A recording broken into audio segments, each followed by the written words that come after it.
this is an interesting scenario. Well, they're very interested, want to watch the action from up close, but they got to realize they're standing in front of the side screen.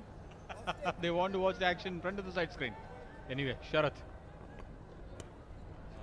started off with a wide. Sharath, body needs to warm up. We see the Karnataka Bulldozers dugout. ये खेमा इससे तो आप बहुत भली भांति वाकिफ है ना Sunil, because of course you've spent so much time with him during KPL. No, this is a great unit. I would say Kicha Sudeep has really monitored this unit very well. Put some good things in their mind. और as की मांग कर रहे थे keeper Shakib. उनको तो लगा कि जैसे थोड़ी सी आवाज भी थी, और मुझे लगता है वो बैक पैड को ग्रेस किया. It was a good ball though. Sharath, we have seen last night what he bowled, and today he was spot on with the second ball. Good comeback, good seam position. Look at that, wonderful.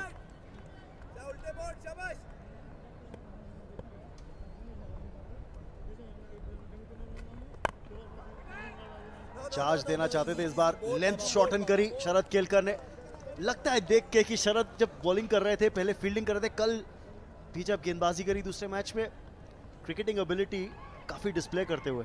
मेरे को लगता है रमन, शरद कुछ level तक cricket खेल के आए हैं, उनके बेसिक्स तो बहुत बहुत स्ट्रांग है, अच्छे हैं. ठीक ठाक नहीं है, बहुत अच्छे स्ट्रांग है.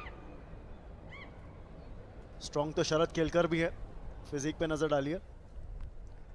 ये तो मसल मैन.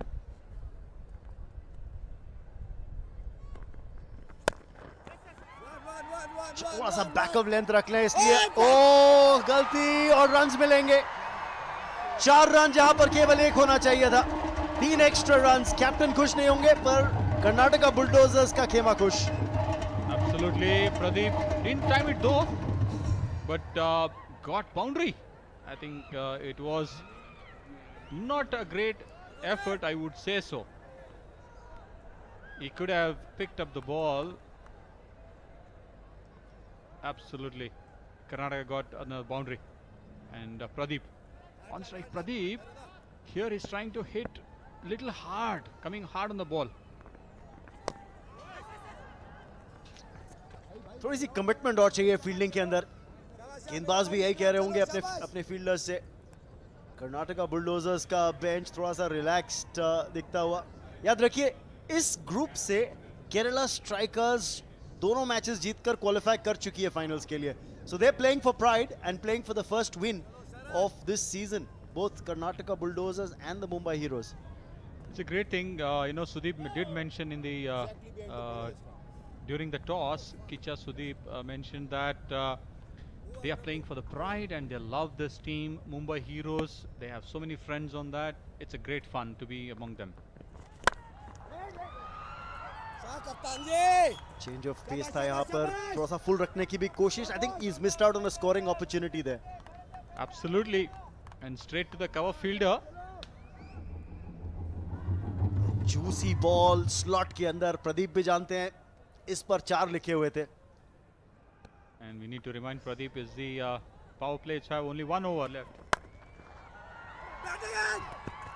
मिसफील्ड इस बार नवराज हंस द्वारा, और 2 रन मिलेंगे प्रदीप को. इस ओवर में 6 रन जो मिले हैं बल्ले से, वो 6 के 6 मिसफील्ड से आए हैं. चलिए 2 ओवर समाप्त, 13 पर 1.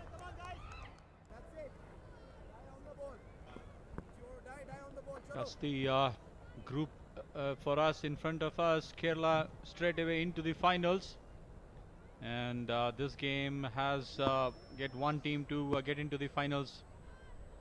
Yes, we only have one team per group making it to the finals.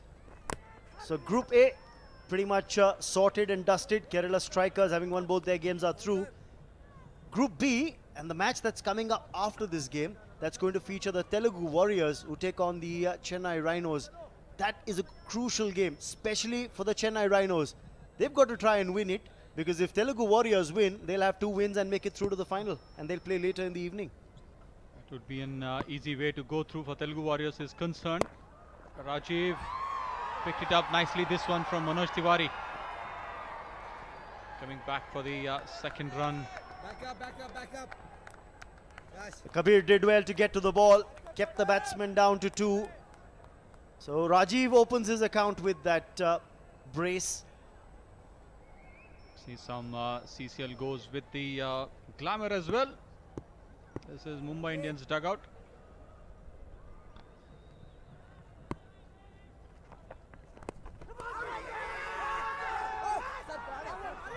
आवाज जरूर आई थी, इसीलिए मनोज तिवारी अपील कर रहे थे कैच की, पर मुझे लगा कि बैट टच किया था, या तो ग्राउंड से या पैड से स्क्रैप करके गया था, बॉल से बहुत दूर था. I think Raman Rajiv hit the ground. Look at that, hitting the ground wide, and they all get excited. All these small things. That's a great enthusiastic we need to see from these heroes as well. क्या बात. Umpire का reaction देखिए और मनोज तिवारी को देखिए, passion साफ झलकता हुआ मनोज तिवारी के चेहरे पे, और ये अच्छा लगता है देखते हुए कि आप सिर्फ ऐसे ही स्टार्स हैं, ये आपका प्राइमरी फोकस एरिया नहीं है, फिर भी आप 110% डाल रहे हैं, कमिटमेंट दिखा रहे हैं प्रैक्टिस में भी और पिच पर भी. That comes with all that passion. You know the word we say cricket passion se khelna chahiye, and I think these heroes from all the teams are playing with passion, so much passion. We see Sohail Khan, the Mumbai owner, And he's Mumbai got Heroes and owner. absolutely, Sunil. He's got a passion for a lot of sports.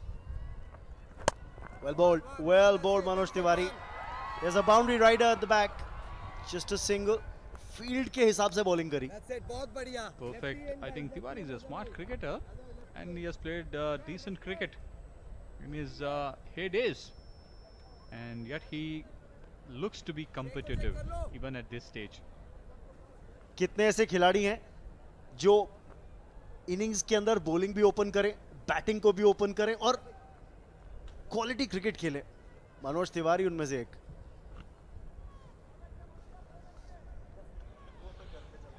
Pradeep looking to strike with another 3 balls left in this power play over. Shot.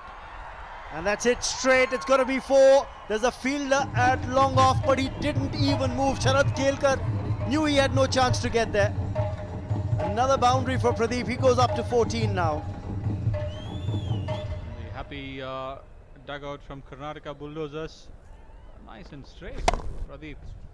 Good punch. And the fielder at long off, Pradeep Kelkar, was too wide, Raman. Sharad Kelkar. I beg your pardon, Sharad Kelkar.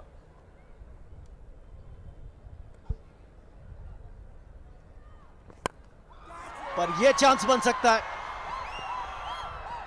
Clean strike थी नहीं, leading edge पे लगी थी ball. छोड़ दो, clear call सुनाई दे रही थी. Absolutely. You know, Pradeep trying to hit over mid-on. In the bargain, the bat face got opened up and went a little bit more further towards Sharad at long off. 1 ball in this last power play over. Let's see what Pradeep has to do. Oh, he screamed this. 1 bounce and over. It's turned out to be an expensive 6 deliveries. 14 runs from it. It's 27 for 1.